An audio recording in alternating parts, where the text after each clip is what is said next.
ridiculous notion is for either one of you all to have the audacity to believe that you understand what the experience is to be. I have to object to that. But you just said I cannot talk about it because I am not part of a group. I am a sentient human being. You're right. There's two ways you cannot understand something. One is to be too far from it. We're too far from it. We can't see like you can. One is to be too close to something. And then sometimes you can't see it accurately either. Bill Maher is turning heads once again, this time by openly distancing himself from today's political left. While he hasn't officially announced that he's breaking away, his sharp monologues and no-nonsense interviews are saying it for him. In one fiery exchange, Maher didn't hesitate to confront his guest for using race as a weapon in the conversation, leaving the audience stunned at how straightforward he was. That moment made it clear he's not afraid to challenge ideas, even from his own side of the political aisle, whether people agree with him or not. Maher stopped holding back, and that raw honesty is exactly why so many are tuning in to watch. If you haven't already, make sure to like and subscribe for more moments that keep shaking up today's political debates. Said at the Super Bowl, there, for the first time in I think 4 years now, the Trump administration is making them take away "end racism," which they had written in the end zone, right? And when why? It just seems silly. I mean, to do it or not to do it? Why get rid of it? Oh, I could tell you why. I know, but it's just like because it was stupid to begin with. Yeah, but let me ask you, who is it for? And if you're a racist and you see "end racism" in the end zone, you're going to stop being a racist? Tara Palmieri came into the discussion with the usual buzzwords and talking points, but Bill Maher wasn't having it.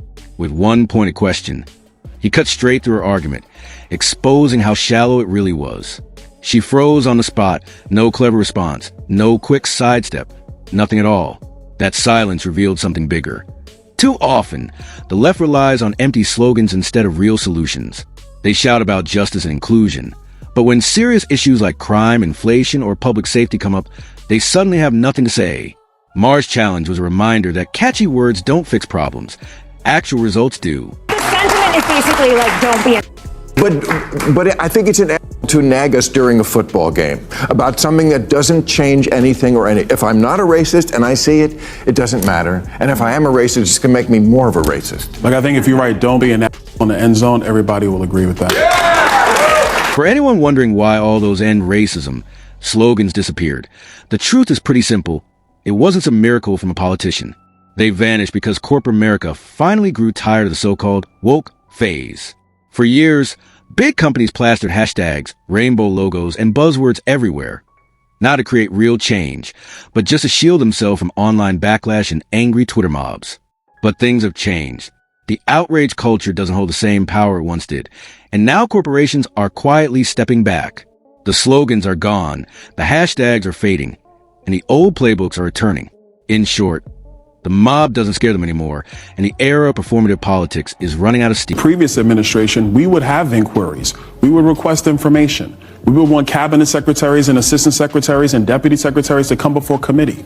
We would send letter after letter after letter and get no response. The Biden administration operated literally in the shadows. They would not tell you anything that was going on. At least Donald Trump puts it out in the litany of orders that come out that day. Here's what we're doing today. We're going into the Department of Justice. We are taking these attorneys and they are under supervisory review, or however they choose to phrase it. You knew nothing that was going on in Joe Biden. These same voices call themselves defenders of democracy. Yet what kind of democracy hides the truth from its own citizens? For them, transparency is nothing more than a catchphrase. Press conferences are rehearsed. Headlines are carefully managed, and stories are spun to fit a preferred narrative. And when they do release information, it's rarely straightforward. It's polished manipulation. Now, whatever you think about Trump, one thing is true. He built his brand on delivering. Meanwhile, Democrats have mastered the art of promising, but never following through. Look at President Biden, for example. He pledged to respect the rule of law and let his son face consequences. But when the moment of truth arrived, he stepped in to protect him. That's hypocrisy, plain and simple. Privileged mean girls complaining about privilege and trying to make fetch happen. What a shocker that the people who see everything through the lens of race and see their election loss as a result of racism and sexism. Yes, if only we weren't so irredeemably unenlightened, we would have elected a black president by now. Oh, what, we did? Oh, right, and then re-elected him. Maybe you missed it because it wasn't on tape. Maher didn't ease up on Tara Palmieri either. He pointed out how often the left tries to force every single debate through the lens of race and gender. It's the same script over and over. Divide people into groups, stir up identity politics, and hope nobody notices the lack of real answers. But Americans are catching on. Voters see through the act, and what once worked for the Democratic Party now feels tired and predictable. Instead of moving forward, they cling to the same divisive themes that highlight just how empty their message has become. Maher's pushback was a blunt reminder. Focusing on identity instead of substance isn't progress. It's a dead end. And sexism, Hillary got 3 million more votes than Trump, which in a normal country would be called a victory. It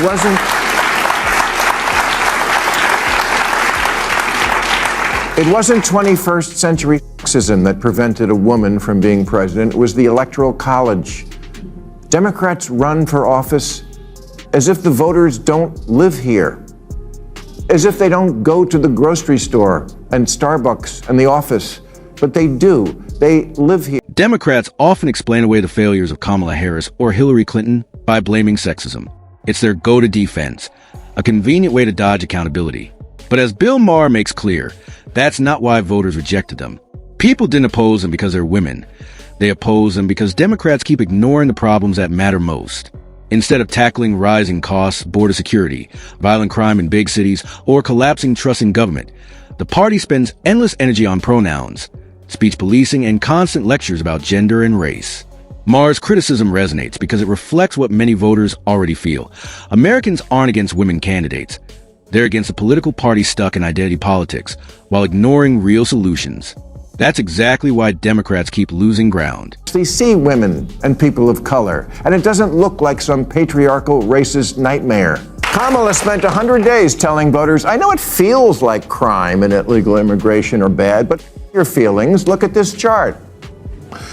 Yes, there's a lot to not like already about the new regime, but maybe take 1 week to ask what you did wrong. The basis for Democratic campaigns has become, we're the smart people. That we know from the get-go. And that's been the Democrats' biggest weakness from the start. They carry themselves as if they're the smartest people in every room, and anyone who dares question their worldview gets dismissed as ignorant or backwards. That arrogance shows up everywhere, in speeches, debates, and carefully crafted media clips. And it's always paired with moral lecturing, as if only they define what's right and wrong. But instead of persuading, they shame. Instead of uniting, they divide. And the result is a party that claims to celebrate inclusivity while shutting out anyone who doesn't fully conform. For many voters, it's exhausting, and it's leaving the country more divided than ever. Was ask my father, who literally died in the Orangeburg Massacre, right? Who helped found SNCC, who marched with Marion Barry and Stokely Carmichael and Martin Luther King, and the list goes on and on and on. And he will tell you today that he feels like this country's at 1954. And so if you want to talk about somebody... But that doesn't mean it is. Well, you said he feels that way. That's ridiculous. It is. The moment you push back against Democratic policies, they slap you with the same recycled accusation, that you're dragging America back to the Stone Age. It's their scare tactic, and they use it every time. But the truth is, this country has come a long way since the 1960s. Women now lead in Congress, run Fortune 500 companies, and even run for president. We've had our first female vice president, who also happens to be a woman of color. That milestone alone proves just how much progress has been made. America isn't stuck in the past. It's moving forward, breaking barriers that once seemed impossible. Yet instead of recognizing these achievements, Democrats cling to outdated victimhood politics, repeating a script that no longer reflects reality.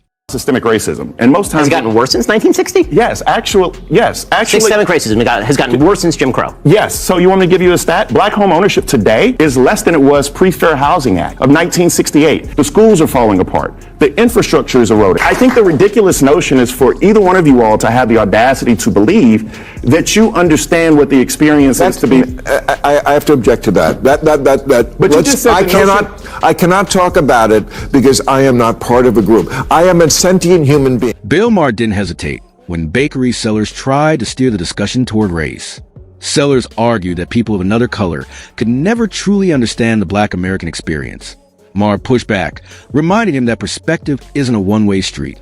Being too close to an issue can cloud your judgment just as much as being far away from it. Maher explained at Sellers while passionate, maybe so deep in the narrative of racial struggle that he sometimes misses the bigger picture.